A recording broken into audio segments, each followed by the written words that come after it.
ఆరోగ్యం అంటే natural food, nature మంత్ర. ఇప్పుడే మీ ఇంటికి తెచ్చుకోండి.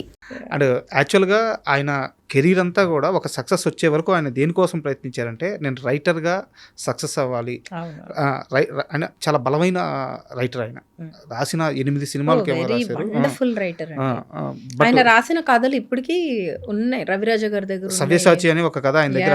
యాక్చువల్గా నాకు క్వశ్చన్ ఉంది, సరే మీరు ఎలాగో ప్రస్తావన తీసుకొచ్చారు కాబట్టి, రవిరాజ పినిశెట్టి గారి దగ్గర ఆ కథ అలాగే ఉంది. సో మీరు డైరెక్షన్ చేస్తున్నారు ఇది వరకు, ఎందుకు ఎప్పుడైనా సరే మా నాన్నగారి తొలి కథ అది అని మీకు అనిపించలేదా? తొలి కథ కాదు, అప్పటికే చాలా రాశారు. ఇండస్ట్రీ నుంచి పిక్ చేసుకొని ఒక అడ్వాన్స్ ఇచ్చిన తొలి కథ. సో ఆ కథని నేను పిక్ చేసుకొని మళ్ళీ సినిమా తీయాలనే ఆలోచన ఇప్పుడు రాలేదు? డెఫినెట్లీ ఉందండి. నాకు డైరెక్షన్లోకి నేను వస్తా ఎప్పటికన్నా, ఇప్పుడు కాదు, I will come, but I have certain things to complete here. నా పర్సనల్ లైఫ్లో ఐ హ్యావ్ టు నా పిల్లల సెటిల్మెంట్స్ కానీ, I have to take care of few things. నేను సినిమా అనేది నేను ఒకసారి ఇలా పట్టుకుంటే నాకు అది 24/7. నాకు ఇంకా వేరే థాటే ఉండదు. అంత ఆక్యుపైడ్గా నేను ఉండాలి అంటే నేను ఇక్కడ అన్నీ క్లియర్ చేసుకుని వెళ్ళాలి. Once I clear, I definitely want to do. కొన్ని స్క్రిప్ట్స్ కూడా నాన్నవి ఇంకా అటు ఇటు వెళ్ళిపోయినాయి చాలా. ఎక్కడున్నాయో చాలా స్క్రిప్ట్స్ మిస్ప్లేస్ అయినాయి, ఆయన నాటకాలు కానీ. నాకు అంటే ఒక చిన్న జస్ట్ జరిగిందో లేదో తెలియదు, చిన్న క్వశ్చన్ అడుగుతాను. ఎంఎస్ గారు రాసిన చాలా కథలు మీరు చదివి ఉంటారు, అయితే అవి తెరకెక్కించుకోపోయి ఉండొచ్చు. బట్ తర్వాత వచ్చిన సినిమాల్లో ఈ సినిమా ఆయన కథకు దగ్గరగా ఉందని మీకు అనిపించిన సినిమాలు ఏమైనా ఉన్నాయా? కొన్ని పాయింట్స్ ఉన్నాయండి. ఏదన్నా చిన్న 2-3 సినిమాలు అంటే ఎలాగో వేరే థాటు, అదే థాటు వేరే వాళ్ళకి వచ్చి ఉండొచ్చు, బట్ అలాంటి ఒక థాట్ ఎంఎస్ గారు ఆ రోజుల్లో ఊహించారు.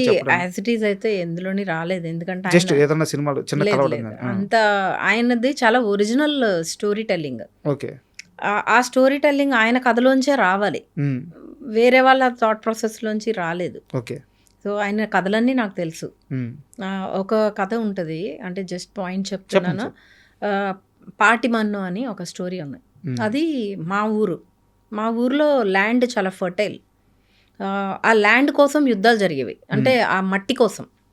పక్కనున్న ల్యాండ్స్ అన్నీ చవుడు నేలలు అంటారు, అంటే అంత ఫర్టిలిటీ లేని, ఫర్టైల్ కాదు, పండేవి కాదు.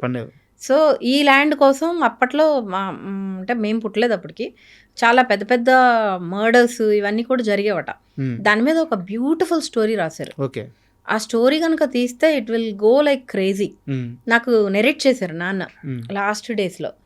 ఆ కథ నేను ఇప్పటికీ మర్చిపోలేను. తీస్తే అంటే అలాంటి కథలు రావు, ఆ కథలు చాలా ఒరిజినల్ స్టోరీస్ కదా. It is coming from his own experience, his own vision. ఆ మర్డర్స్ కానీ చాలా బ్యూటిఫుల్ గా రాశారు. He might be known as a comedian, he's a very good actor, but he's a wonderful writer. Madam, యాక్చువల్గా ఆయన రాసిన కథల్లో 8 వరకు సినిమాలు అయినాయి. వాటిల్లో పేకాట పాపారావు మాత్రం అందరికి బాగా రిజిస్టర్ అయింది. బట్ చాలా మందికి పేకాట పాపారావు కథ అని చెప్పి చాలా మందికి తెలియదు. అవును, పేకాట పాపారావు, ప్రయత్నం అని ఒకటి వచ్చింది, లింగబాబు లవ్ స్టోరీ, ముగ్గురు మనగాళ్ళకి కూడా నాన్నగారు వర్క్ చేశారు. అవునా? అప్పుడు చెన్నైలో ఉండేవాళ్ళం మేము కూడా. ఇంకా అలా చాలా కథలు రాసేవారు. కాకపోతే కానీ ఆయన పేరు పడేది కదా, అప్పట్లో పేరు చాలా టఫ్. అంటే మూల కథ అనో, కథా సహకారము, ఇట్లా పడేవి. But still we used to celebrate a lot. మా ఊర్లో బ్యానర్లు కట్టేసి అట్లా చాలా మంది. మీకు ఊహ తెలిసి నాన్నగారి తొలి సక్సెస్ సెలబ్రేట్ చేసుకున్న మూమెంట్ ఏంటి? యాజ్ ఎ రైటర్ అంటున్నారా? యాజ్ ఎ రైటర్ ఫస్ట్ అంటే ప్రయత్నం అనే సినిమా అప్పట్లో థియేటర్లో మొత్తం మా నాన్నగారి ఫ్రెండ్స్ అందరు, చిన్నపిల్లలం మేము, అందరూ వచ్చి, ఇంకా ఇప్పుడు అందరూ ఫ్యామిలీస్ ఫుడ్ తీసుకొచ్చి ఎలాగా కూర్చొని చూస్తారు, అలా మా ఊర్లో చూసారు. Okay, that was a moment for us. అంటే ఇంత ఇది ఉంటుందా సినిమా అంటే, ఇంత పేరుంటుందా. ఎంఎస్ గారు యాక్టర్ అవ్వకముందు, యాక్టర్ అయిన తర్వాత ఆయన ఎక్కువ ప్రయాణం రవిరాజ పినిశెట్టి గారితో జరిగింది. ఆయన యాక్టర్ చేసింది కూడా ఆయనే, పినిశెట్టి గారు. సో ఆయన గురించి ఫాదర్ మీకు ఏం చెప్పేవారు? రవిరాజ గారు ఈజ్ లైక్ డాడ్స్ గురు అనొచ్చు, మెంటార్ అనొచ్చు, ఫ్రెండ్ అనొచ్చు, like best friend, or like sometimes frenemy అనొచ్చు. వాళ్ళిద్దరికి ఆ బాండింగ్ ఉండేది, చాలా స్ట్రాంగ్ బాండింగ్. సరదా బుల్లోడు, పెదరాయుడు, ఇంకా చాలా సినిమాలు, పుణ్యభూమి నా దేశము, ఎం ధర్మరాజు ఎంఏ. నాన్నగారు రైటర్గా వర్క్ చేసేవారు, గోస్ట్ రైటర్గా చేస్తూనే ఆ జర్నీలో అనుకోకుండా ఆయన ఒకరోజు ఎం ధర్మరాజు ఎంఏకి యాక్టర్ని చేశారు. చేశాక ఇంకా డాడీ కెరియర్ వెళ్ళిపోయింది. సో వాళ్ళిద్దరికి చాలా మంచి బాండింగ్ ఉండేది. మేము పెదరాయుడు షూటింగ్ అప్పుడు వెళ్ళాను నేను, మేము ఫ్యామిలీ అంతా వెళ్ళాం. వెళ్ళినప్పుడు ఆయనతో ఒక చిన్న అది అప్పుడు చూడటమే, వీళ్ళిద్దరికి ఒక ఫ్రెండ్స్ లాగా మంచి బాండింగ్ ఉండేది. అప్పుడప్పుడు తిట్టేవారు డాడీని. అండ్ అగైన్ ఆ ప్రేమ కోపం అదంతా అన్కండిషనల్ బాండ్ లాగా ఉండేది. సో రీసెంట్గా ఆయనతో మాట్లాడింది నేను పుస్తకావిష్కరణకు ఒకసారి కాల్ చేశాను. ఆయన అప్పుడు చెన్నైలో కొంచెం హెల్త్ బాగోక రాలేదు.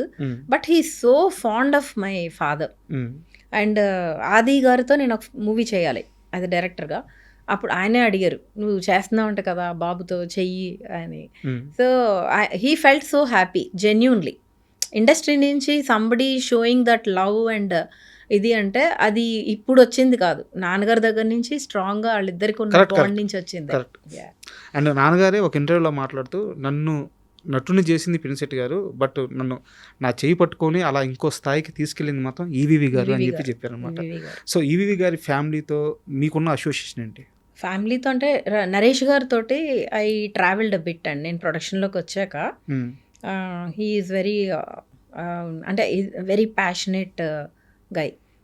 కొత్తగా కథలు వచ్చిన ఫస్ట్ ఉండి అందరికన్నా మనం ఎలా చూస్తాము కొత్త కంటెంట్. ఇప్పుడు you are also journalist, I'm also into writing and directing. ఏదైనా మంచి స్టోరీ ఏదైనా వచ్చిందంటే ఫస్ట్ అప్రిషియేట్ చేస్తాడు ఆయన, నరేష్ గారు. That kind of bonding I shared with him. Dad గురించి మాట్లాడుకుని ఇమీడియట్గా అసలు వాట్ ఈస్ హ్యాపెనింగ్, ఇలాంటి కథలు మనం ఎందుకు తీయము, ఇలాంటివి తీయాలి కదా అన్న ఒక చిన్న జర్నీ ఉండింది. మేము ఒక ప్రాజెక్ట్ చెయ్యాలి, కుదరలేదు. అంటే అదే from production side I need to work with him. ఒకటి కుదరలేదు, maybe in future will work it out. EVV గారి సినిమానే మా నాన్నకి పెళ్ళి, ఆ మూవీతో ఎంఎస్ గారికి నంది అవార్డు వచ్చింది. బట్ ఆ అవార్డుని ఆపడానికి ఒక ప్రయత్నం జరిగింది, ఒక రకమైన కుట్ర అనొచ్చు, కొన్ని కామెంట్స్ అనొచ్చు, ఒక నెగిటివ్ క్యాంపెయిన్ జరిగింది. అవును, ఆయన ఆ సమయంలో చాలా బాధపడ్డారు కానీ స్ట్రాంగ్గా నిలబడ్డారు. అలాంటి ఇంకొక కొన్ని కూడా జరిగినాయి. ఆయన ఒక ప్రెస్ మీట్లో కూడా షేర్ చేసుకున్నారు. That was his last press meet. Madam నేను చనిపోయే ముందు నా సినిమా ప్రెస్ మీట్లో షేర్ చేసుకున్నారు. అంటే కొన్ని రావాల్సినవి ఆయనకి రాకుండా ఆగిపోయినాయి. ఆయనకి పిహెచ్డి డాక్టరేట్ వచ్చింది, అది for some reasons it stopped, I don't know. And he is a well deserving person. He did double MA and he did some thesis also.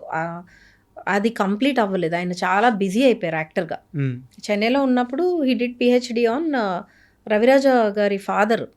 ఆయన he's one of the greatest technician.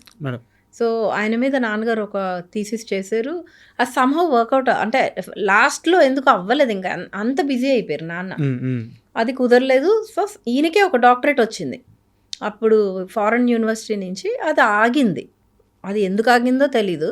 He felt really bad. చాలా అంటే he's a literate కదా, ఇతనే చదువు మీద ఆయనకి చాలా ఇష్టం, చాలా కష్టపడి చదువుకున్నారు. మా తాతగారు వాళ్ళకి తెలీదు, రైతు ఆయనకి ఇష్టం ఉండేది కాదు. ఈయన ఇంట్లో పోట్లాడి వచ్చి చదువుకున్న మనిషి. చదువు అంటే అమితమైన ప్రేమ ఆయనకి అట్లా అది జరిగేటప్పటికి అన్నింటికన్నా it hit him very bad.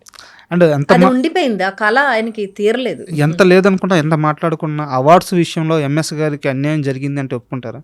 జరిగి ఉండొచ్చండి, కానీ అవార్డ్స్ తోటి కొలలేం కదా. ఇప్పుడున్న people love you cannot measure with any awards. అవును, ఆయనకు ఉండే ప్రేమ. ఈరోజు నేను నిన్న పోస్ట్ పెడితే ఆయన పేజ్లో 28,000, ఇప్పుడు 35,000 లైక్స్ వచ్చినాయి. అవును, నేను ఎక్స్పెక్ట్ చేయలేదు.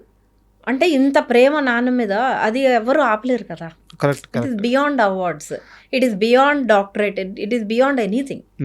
దట్ లవ్ ఈస్ దేర్, అది అన్కండిషనల్, ఎవరు ఆపలేరు, ఎన్నైనా ఆపిన. అంటే ఏం లేదు, యాక్చువల్గా ఆడియన్స్ లవ్ అనేది అది ఒక ప్యూరిటీ మేడం, దానికి ఇంకా ఫిల్టర్ ఉండదు, అదొక స్వచ్ఛమైన ప్రేమ.